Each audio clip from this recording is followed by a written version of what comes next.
Hello, Rabbi Jennie Hello. Chabon. How are you? I'm doing well today. Thank you. I am so glad we've connected. And just as a short introduction, hi, first of all, I'm Sherry Reichert-Ballou, and I am author of Say It Now and also my newest book, The Love List of a Lifetime, which is an end of life planner. And I'm here with the beautiful Rabbi Jennie Chabon, who is the rabbi at, make sure I say this right, B'nai Tikva. B'nai, Perfect. B'nai Tikva. And I love that you're both a rabbi and a cantor, Hmm. right? Like, and that's a little unusual, and it's one of the things that I know we're not here to talk about that, but I just wanted to say that I love that piece. Me too.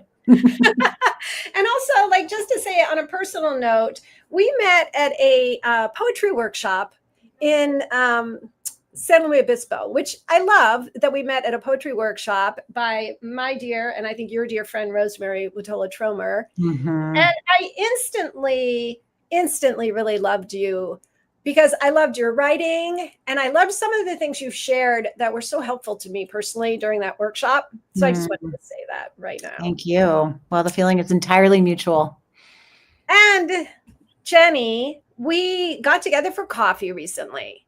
And there was another thing that I just really, really loved, which was that you were telling me a story about, you were talking about your work and you were talking about the scope of your work. And one of the things that you mentioned is that there is a particular person that you visit, Herb. And I just loved what you had to say. And I thought, let's just start there if that's okay. Sure.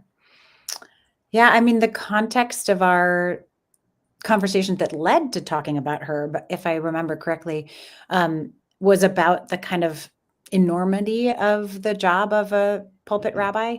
And you would think that being a rabbi, really, you get to spend all of your time having deep spiritual experiences. Um, that is unfortunately not the case. You can weave spirit out of anything, but there's a lot of the job that's a business and that involves a lot of managing of people and lots of stressful things and politics. Um, and I shared the story that I was having a really particularly challenging day in the office and feeling overwhelmed and stressed and kind of burdened by my job. And then I went to go visit my friend Herb, who has been a member of our community for decades, and he is bedbound. And he spends all of his time in his bed in his living room at his beautiful little house in Moraga. And his wife is also there. They each have an aide, and his wife is also there, but she's in a different room. She has advanced stage Alzheimer's. And so I went to go visit Herb, and what could have felt like a burden of a journey to Yeah. go visit someone who is very incapacitated and his life has become so small, really shrunk down to literally one bed. He doesn't even ever sit up or get out of bed. Wow. And I carried all of my stress from the morning with me as I was going there. And then I walked into his house and I saw his face and he just lit, Oh. just like he was filled with light in his little hospital bed. And I walked over and he said, "Well, aren't you a beautiful thing to see?" And I was like, "Well, aren't you a beautiful thing to see, Herb? Oh. Well, hello, my friend." And we spent, I don't know, half an hour, 45 minutes just chatting with each other and holding hands and connecting and having deep, real conversation. And I wasn't looking at my watch and I didn't have my phone next to me and I wasn't aware of the time. Wow. And he asked me if I would sing for him, which is where my cantor part comes in as well. Yes. So I sang him a prayer for healing. And then he said, "Oh, I have to have my wife come in. She'd love for you to sing too." So her aide came and wheeled her in, and I sang for her as well. And then I left and I felt like I had been restored to myself Oh, in the experience of sitting with this man whose life has gotten really small and yeah. so difficult. And he's in and out of the hospital and he's not doing well. And yet being in his presence just healed a part of me. and reminded me of really what's important. And I have to manage so much in congregational Yes. life. Yes. There's so much demand, and people really want to be heard, and they want their opinions, and all of that is very true. But when you strip it all down, sitting with someone at the end of life, when they're deeply ill, when they're disabled in some capacity, just brings you back to the reason you do this work. Jennie, Yeah. go ahead. Sorry. No, it's turned out to be, when I first started, I was very young. I was 28 when I first started in the congregation and visiting people in the hospital. And when they were sick and doing end of life work, I was the most uncomfortable. Yeah. I felt like a baby. I was very, very young, and I felt like a fraud, and that I was faking my way through. And it's turned into the most valuable part of my job. And you just hit on exactly what I was going to ask you, because so I'm working, right, I'm launching this end of life planner, which one of the aspects of it, of course, is speaking about both the time we might be ill, but also someone that we love. And you just said, and I think that this is true for so many people, and this is why I wanted to talk to you. I think so many people have a fear of, I don't know what to say. I don't know how to be. I don't know what to do. It's going to be awful. It's going to be hard. It's going to be sad. And your experience, and I'm so grateful, because you can even tell just within the retelling of it, like the peacefulness that you brought and that you experienced. So that's the piece that I thought, do you have any tips for people? Because the last thing I think any of us want to do is abandon either ourselves or someone we love at those last stages. The phrase that we're taught in seminary, at least in the Jewish side of things, is the ministry of presence.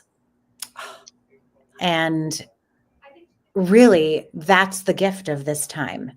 If you go in and your intention is the ministry of presence, and that your present being is all that that person needs, and it's all that you need, then you understand that what happens there is an incredible grace-filled exchange.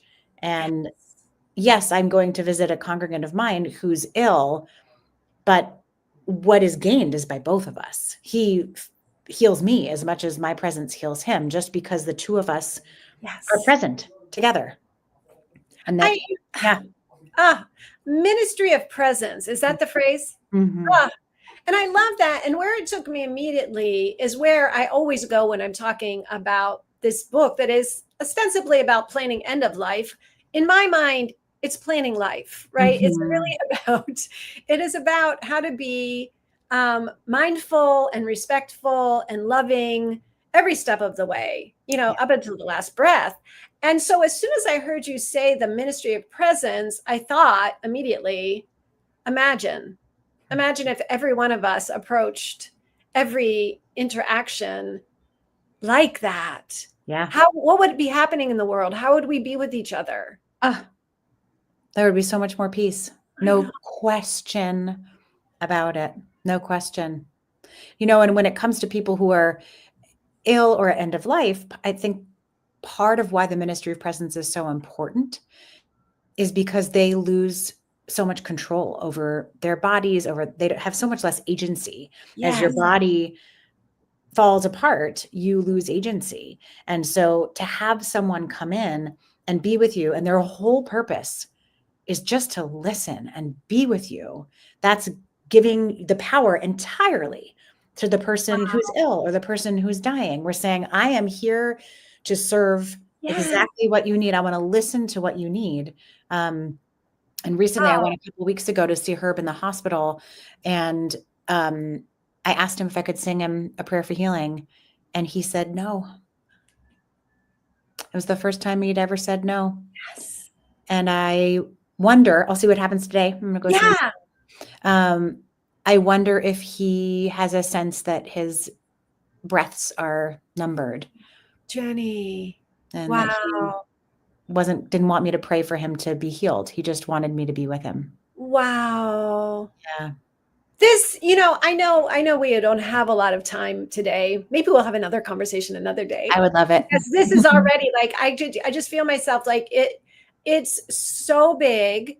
And what you're talking about, again, it's like, because what I thought you were going to say about it, when someone is at that final stages, the end of life, we lose a lot of material things. We lose a lot of, like you're saying, physical capabilities. We lose a lot often. Like, I know my mom says this all the time, almost everyone she knows is passing away. We start to just lose, and that, we give voice a lot throughout the rest of our lives. Like, oh, really, it's your presence that means everything.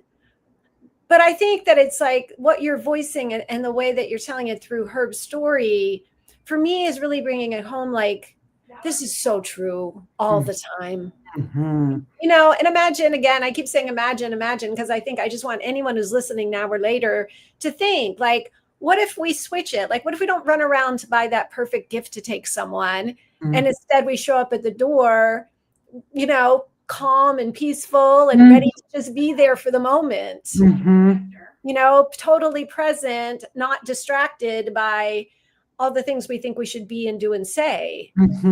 Absolutely. Gosh, it makes me think, Sherry, too. I don't know if I said this to you when we spoke last, but when my kids were really little, when I had babies, I remember some pediatrician maybe saying, you will be so surprised by how much richness is gained by 15 undistracted minutes with your kids. Like, especially with phones, where we are so easily distracted all the time, right? Put your phone away, do nothing but just focus on your baby, your toddler, whatever they want for 15 minutes, and you will be blown away by what happens to you. So it's really like every stage of the life cycle. It seems like it's the secret to a good life, really. I feel like, and what's really great is I think we've been talking for about 15 minutes, and I'm super delighted. I'm like, she just proved it, right? Like, you just absolutely proved that in a 15-minute period of time, totally present with somebody, and in this case, for me, it's really like talking about something that really matters. It feels to me like we've had this expansive time together. Yeah. And I love that you just shared that with us all. And I am going to let you go because I think you're going to go visit Herb right now. Go see Herb right now. Gonna go see my friends. Yeah. And it just means the world to me that you were willing to hop on, to share that story. And again, like, what I want to leave people with is, it really is amazing what can happen in a short amount of time when we're here for it. Yep. Yeah. That's it. Absolutely. Yeah. Thank you so much. I am going to see if you'll come back again and have another conversation. I'm giving all my love to Herb and to you and to your congregation. Thank you so much. Thank you, Sherry. Mwah. You're awesome.